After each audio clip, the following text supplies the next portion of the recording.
Las membranas celulares son estructuras contradictorias.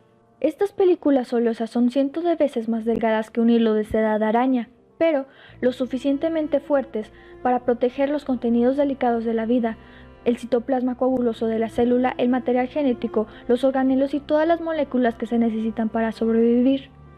¿Cómo funciona la membrana y de dónde obtiene esa fuerza?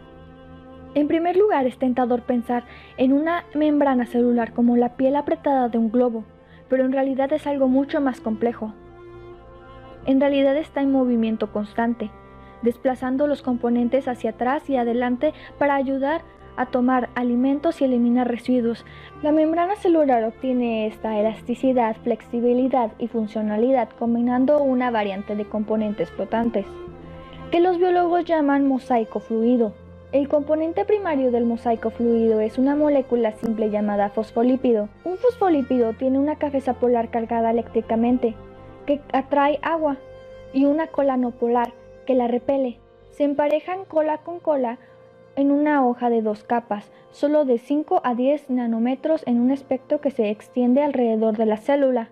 Las cabezas apuntan hacia el citoplasma y hacia afuera del fluido acuoso externo de la célula, con las colas de los lípidos intercaladas entre ellas. Dentro de esta bicapa, o por fuera, están las proteínas, que son estructuras globulares, que estarán como icebergs nadando en la bicapa, el colesterol, que está unido a la membrana, y finalmente los hidratos de carbono.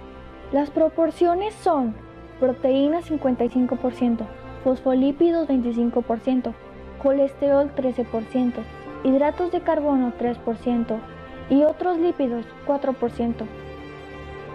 Estas proporciones cambian, como por ejemplo con la membrana de los eritrocitos de rata. Contiene un 50% de lípidos, un 40% de proteínas y un 10% de glucósidos. Los lípidos de la membrana plasmática pertenecen a 3 categorías: fosfolípidos, glucolípidos y esteroles. Un fosfolípido es una molécula anfipática. Esto quiere decir que la cabeza polar hidrofílica atrae agua y las colas no polares repelen ella. Los glucolípidos forman parte de los carbohidratos de la membrana celular, que están unidos a los lípidos únicamente en el exterior de la membrana plasmática y en el interior de algunos organelos. El colesterol es el esterol más importante de las células animales y el tercer tipo de lípido más abundante en la membrana plasmática, mientras que aparece en pequeñas proporciones en las membranas de los orgánulos celulares como el retículo endoplásmico, mitocondrias y lisosomas.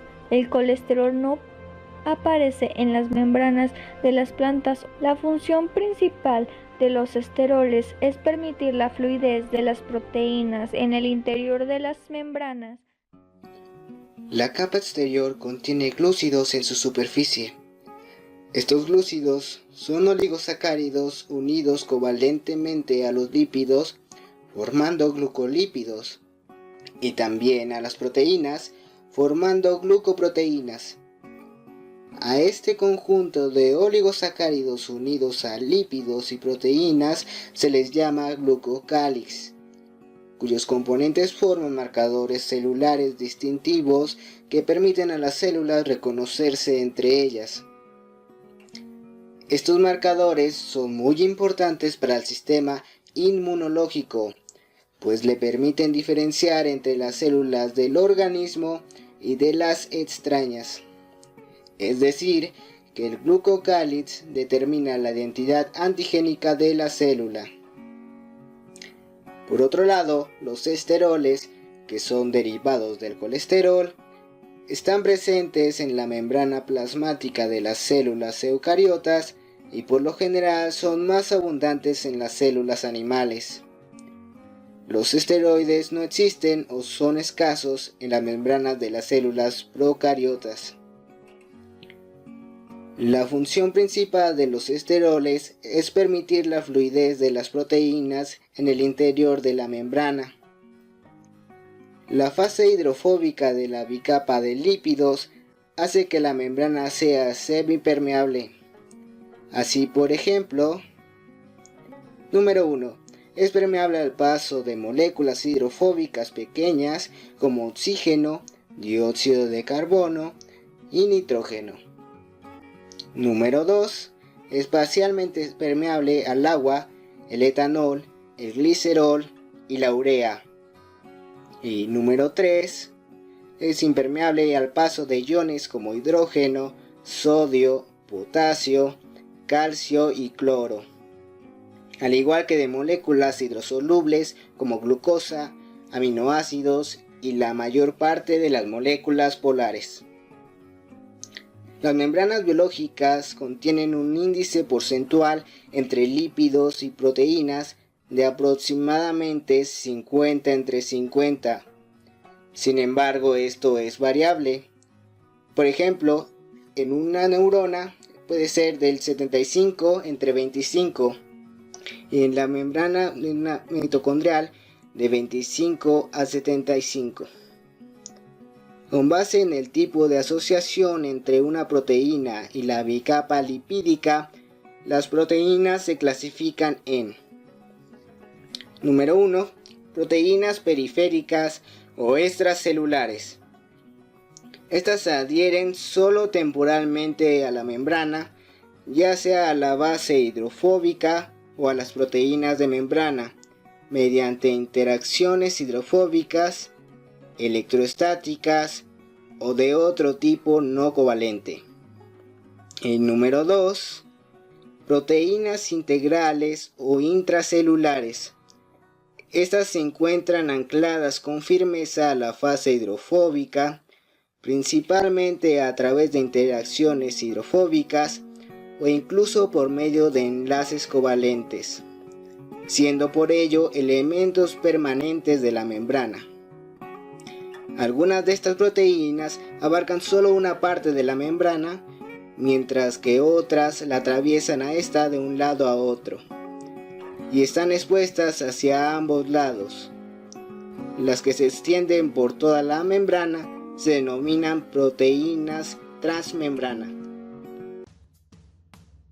Entre sus diversas funciones, las proteínas integrales pueden actuar como canales y transportadores para el paso de moléculas a través de la membrana. Por lo tanto, un transportador es una proteína de membrana que une específicamente a un soluto y lo pasa a través de la bicapa lipídica mediante cambios conformacionales. Un canal es una proteína de membrana que forma un poro hidrofílico a través de la membrana, el cual permite que solutos específicos, por lo general, iones pequeños como hidrógeno, sodio, potasio, calcio y cloro, crucen la membrana a través de su gradiente electroquímico. Todos los canales y muchos transportadores solo permiten el paso de solutos a través de membranas en forma pasiva, a favor de su gradiente de concentración, es decir, permitiendo el flujo de la región con mayor concentración hacia la de menor concentración, según el requerimiento energético. Hay dos tipos de transporte a través de una membrana: transporte activo y transporte pasivo, donde las proteínas se aseguran que las moléculas correctas entren y salgan de la célula. Y ahora hablaremos de sus funciones. 1. Conservar la integridad estructural de la célula, manteniendo separados los medios externo e interno de la célula. 2. Regular el transporte de sustancias entre el interior y exterior celular. 3. Catalizar, que quiere decir causar o provocar reacciones químicas mediante enzimas que son proteínas de membrana. 4. Interaccionar con otras células. 5. Actuar como receptor de estímulos externos mediante receptores específicos de moléculas. 6. Transducción de señales o conversión de una señal externa en una respuesta intracelular. 7. Conferirle identidad antigénica a la célula.